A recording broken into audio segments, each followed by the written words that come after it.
Përfaqësues të disa subjekteve private që deri para tërmetit të vitit 2019 ushtronin aktivitetin në pallatin numër 30 në lagjën numër 5 të Durrësit kanë protestuar sot para bashkisë.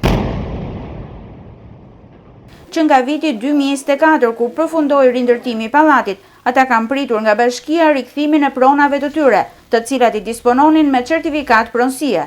Ditët e fundit kanë mësuar se në katin e parë të pallatit të rindërtuar do të vendosen zyrat e njësisë administrative numër 3, ndërkohë që nuk është bërë asnjë lëvizje nga ana institucionale për t'u rikthyer pronat. Kemi që bizneset pajisur me licencë aktive deri viti 2019, pasi doli tërmeti që shkatroi çdo gjë. Nga komuna dhe nga bashkia na është premtuar që dorëzoni dokumentacionin për kac, çfarë dispononi, edhe në moment që do rindërtohet objekti, ju do merrni prapë objektin që keni pasur. Është bërë një prishje e pallatit, edhe mbas prishjes neve na është premtuar që do marrim po të njëjtat prona në të njëjtin objekt ku kemi pasur pronësinë. Ne zotërojmë certifikatat e pronësisë, që mund t'i tregoj. Kohët e fundit kemi parë aty disa lëvizje nga komuna, të cilat ata duan t'i bëjnë zyra për komunën, në pronat që ne jemi pronar.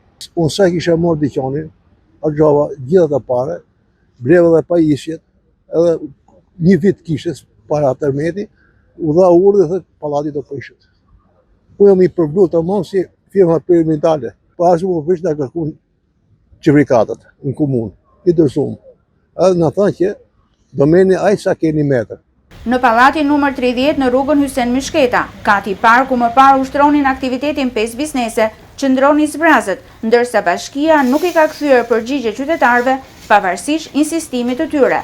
Nga viti 2024 deri më sot kemi bërë diku 10 ose 13 kërkesa, edhe ne s'kemi marrë asnjë përgjigje nga bashkia që çfarë do bëhet me pronat tona.